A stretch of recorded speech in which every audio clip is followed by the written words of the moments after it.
आइए दोस्तों, हम आपको आज चेस के बारे में बताते हैं। बहुत ही सुंदर गेम है और बहुत ही आसान गेम है सीखने में।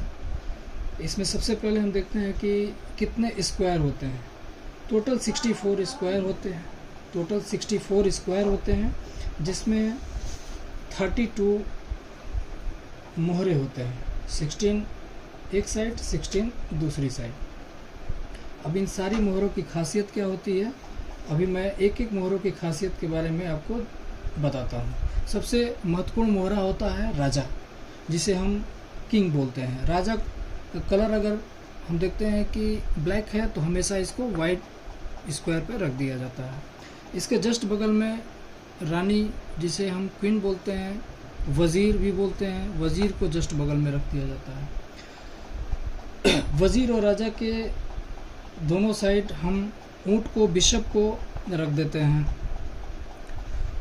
इसके जस्ट बगल में घोड़े को रखते हैं, जिसे हम नाइट बोलते हैं। दोनों घोड़े को इसके बगल में रख देते हैं। और दोनों कॉर्नर पे हाथी, जिसे हम रुक बोलते हैं, हाथी को रख देते हैं। ये हुआ आपको सभी मोहरे को रखने का तरीका। दोनों साइड से ऐसे ही रखेंगे। और जस्ट सामने हम इसे प्यादा बोलते हैं, पौन बोलते हैं, सैनिक भी बोलते हैं कुछ लोग। इसको ठीक सामने रख दिया करेंगे, दोनों साइड रख देंगे। अब आगे की बात आती है कैसे चलें इसको। अब चलने का तरीका क्या है। अब ये सैनिक है, प्यादा है, ये कैसे चलता है इसको समझिए। एक सैनिक हमेशा जो है 1 कदम या 2 कदम चल सकता है सामने की तरफ। ये ऐसे नहीं चलेगा।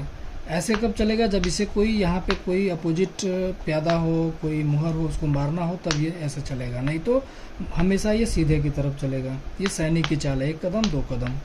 सैनिक कदम समझ में आ गई कैसे मारेगा। अगर मान लो कि यहाँ पे कोई है अपोजिट, तो इसको ये मार के यहाँ पे आ जाएगा। तो ये सैनिक की चाल हो गई। सैनिक की चाल समझ में आ गई आप लोग को। हमेशा सीधा चलेगा, पीछे नहीं जाएगा, कभी भी पीछे नहीं जाता है। यहाँ है तो ये आगे बढ़ेगा, पीछे नहीं जाएगा। ये सैनिक की चाल है। इस समझ में आ गया। हमेशा इसको जब भी मारना होगा पीछे ऐसे डायगोनल मारेगा, तिरछा। ठीक है, सैनिक की चाल है। उसके बाद अब आती है हाथी की। हाथी जिसे रुक कहते हैं। हाथी हमेशा वर्टिकल और हॉरिजॉन्टल, मतलब हाथी अगर यहाँ पे मान लो है तो हाथी हमेशा सीधे ऐसे सीधे, कितना भी 1-2 कदम नहीं, जितना कदम खाली है चल सकता है, या इसके सामने जितना कदम ऐसे चल सकता है। अगर मान लो हाथी यहाँ पे है, अब हाथी मारेगा कैसे, तो हाथी को मारना होगा तो यहाँ से चलेगा, इसको मार देगा। ठीक है, अगर यहाँ पे कोई प्यादा है, इसको मारना चाहे तो यहाँ मार के आ जाएगा। मतलब हाथी हमेशा ऐसे कहीं भी जाके मार सकता है। ये हाथी की चाल समझ में आ गई आपको। अगर हाथी यहाँ पे है तो इसको मार देगा, इसको नहीं मार पाएगा। ठीक है, अगर यहाँ पे सैनिक है, प्यादा है, तो इसको मार सकता है। लेकिन अगर यहाँ पे हाथी है तो हाथी हमेशा ऐसे मारेगा, इसको मार सकता है। ठीक है, ये हो गया। अब दूसरी बात आ गई घोड़े की। अब घोड़े की बात आ गई, घोड़ा कैसे चलता है। घोड़ा हमेशा एल शेप में चलता है। कैसे, एल शेप में। मतलब घोड़ा ऐसे अगर चलना चाहे, यहाँ पे अगर घोड़ा है तो एल शेप में कैसे चलेगा, 1 2 2.5, जिसको 2.5 कदम भी हम बोलते हैं। लेकिन ये एल बना, यहाँ चल सकता है, यहाँ से यहाँ चल सकता है, यहाँ से यहाँ चल सकता है, यहाँ से यहाँ तक चल सकता है, यहाँ। लेकिन यहाँ पे नहीं आ पाएगा क्योंकि यहाँ पे एक प्यादा खड़ा है। मतलब अगर यहाँ घोड़ा है तो अगर यहाँ ब्लैंक है, अगर यहाँ पे स्क्वायर ब्लैंक है तो यहाँ पे घोड़ा चल सकता है। लेकिन अगर घोड़े को यहाँ अगर इधर चलना हो 1 2 2.5 एल शेप में, तो यहाँ नहीं जा पाएगा क्योंकि यहाँ पे ब्लैंक नहीं। तो घोड़ा हमेशा जो है ऐसे 1 2 2.5, ये खाली होना चाहिए। ये खाली हो या ना हो इससे कोई मतलब नहीं है। अगर मान लो यहाँ पे ये है, यहाँ पे ये है, तो घोड़ा अगर चलना होगा तो 1 2 2.5 इसको तो मार सकता है। ठीक है, अगर अपना प्यादा हो यहाँ पे तो 1 2 2.5 नहीं मार सकता है। ठीक है, लेकिन अपोजिट का प्यादा हो तो 1 2 2.5 इसको आराम से मार सकता है घोड़ा। तो घोड़ा हमेशा 2 2.5 कदम चलेगा। इस चीज़ का ध्यान में रखना है।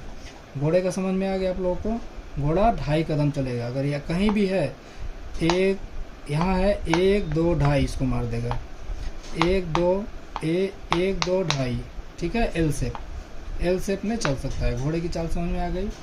तीसरी बात आई ये ऊँट कैसे चलेगा। ऊँट की चाल आपको बताते हैं, जिसे हम बिशप भी बोलते हैं। दो ऊँट होते हैं, हर खिलाड़ी के पास 2 ऊँट होते हैं, 2 घोड़े होते हैं, 2 हाथी होते हैं, ठीक है। तो ऊँट की विशेषता ये है कि एक ऊँट होता है सफ़ेद स्क्वायर पे, एक ऊँट होता है ब्लैक स्क्वायर पे। तो सफ़ेद स्क्वायर पे ऊँट अगर रहेगा तो हमेशा सफ़ेद पे ही चलेगा, ठीक है। हमेशा तिरछा चलेगा सफ़ेद पे, ऐसे, ठीक है। अगर मान लो ऊँट यहाँ पे है तो ऊँट ऐसे चलेगा, कितना भी कदम चल सकता है, ऊँट इसको मार देगा। ये यहाँ पे है तो ऊँट इसको मार सकता है, ठीक है। ऊँट अगर यहाँ पे तो इसको मार सकता है, ठीक है। मारने का भी समझ में आ गया आपको कैसे मारेगा। यहाँ पे है तो ऐसे मार सकता है। ऊँट की चाल भी समझ में आ गई। मतलब ऊँट सीधा नहीं चलेगा, ऐसे नहीं चलेगा, हमेशा तिरछा। अगर इस पे है तो ऐसे ही चलेगा, ये नहीं कि ये ब्लैक पे आ जाएगा, ऐसा नहीं है। ये हमेशा तिरछा चलेगा, ठीक है। ये वाला ऊँट ब्लैक पे है तो ये ब्लैक पे मारेगा ऐसे, और ब्लैक ही चलेगा हमेशा। यहाँ पे है तो इधर, यहाँ पे है तो इधर। ये ऊँट की चाल हो गई, समझ में आ गई आप लोग को ऊँट की चाल। अब आ गई सबसे ताकतवर, और इसको बोलते हैं वजीर, जिसे क्वीन भी बोलते हैं। वजीर सबसे ताकतवर इसलिए होता है कि जिस भी स्क्वायर पे रहता है उस स्क्वायर के किसी भी तरफ ये फ्री है जाने के लिए। मतलब इसके लिए कोई सीधा तिरछा आड़ा किसी भी दिशा में चल सकता है। कैसे, जैसे देखो, अगर यहाँ पे वजीर खड़ा है तो ये ऐसे चल सकता है, ये ऐसे चल सकता है। मतलब तिरछा भी चलेगा, ऊँट की तरह भी चलेगा, हाथी की तरह भी चलेगा, ठीक है। 1 कदम 2 कदम 4 कदम जितना चलना है चलेगा। ऊँट और हाथी दोनों चाल चलेगा ये ऐसे। अगर इसको मारना होगा यहाँ से इसको तो मार देगा, इसको भी मार देगा, इसको भी। मतलब एक बार में एक ही मारेगा। इसको मार सकता है, जिसको मारना चाहे मार सकता है, ठीक है। कभी कूद के नहीं चलेगा, हाँ, घोड़े की तरह नहीं चलना है इसको, हमेशा ऐसे चलेगा, ठीक है। तो ये इसकी चाल समझ में आ गई। अगर यहाँ पे है तो ये नहीं चल पाएगा, क्योंकि ये सामने यहाँ पे एक अपना जो प्यादा है। अगर ये प्यादा यहाँ पे नहीं है तो यहाँ तक चल सकता है, और यहाँ से फ्री है जाने के लिए, यहाँ जा सकता है, यहाँ जा सकता है, कहीं भी जा सकता है। समझ में आ गया आप लोगों को। इसीलिए इसको सबसे ताकतवर माना गया है, इसी को प्रोटेक्ट किया जाता है, यही सबसे बाद में काम आता है ना। इसके बाद बात आती है सबसे, ये राजा को सारे लोग प्रोटेक्ट करते हैं, इसी को बचाना होता है, ठीक है। और इसी पे सारा गेम जो है डिपेंड होता है। तो ये राजा की चाल कैसे होती है। राजा हमेशा 1 कदम चलता है, जिस भी स्क्वायर में उसके चारों तरफ 1 कदम ही चल सकता है। जैसे यहाँ पे है तो राजा कहाँ चलेगा, ये मतलब तिरछा भी चल सकता है, सीधा भी चल सकता है, लेकिन 1 कदम कूद के नहीं चलेगा, लेकिन 1 कदम। अगर यहाँ पे कोई है तो इसको मार सकता है, यहाँ है तब भी मार सकता है, यहाँ है तब भी मार सकता है, यहाँ है तब भी मार सकता है। मतलब राजा 1 कदम चल सकता है किसी भी दिशा में। ये राजा की चाल हुई। तो ये आप लोग को समझ में आ गया। ये बहुत ही शानदार गेम है। आप लोग चाहें तो इसको देखिए, बार बार देखिए, ना समझ में आए तो बार बार देखिए, ज़रूर समझ में आएगा। आइए कुछ चीज़ें हम दिखा देते हैं आपको, कैसे जो है स्टार्टिंग, कैसे गेम थोड़ा सा हम दिखा देते हैं आपको शुरुआत में। जैसे मान लो कि मैंने ये पहली चाल अपनी ये चली, अगर हमें पहला सैनिक चलना हो तो मैंने 1 कदम सैनिक चल दिया, और उधर से अगर चलना हो तो वो भी 1 कदम चल दिया, ठीक है।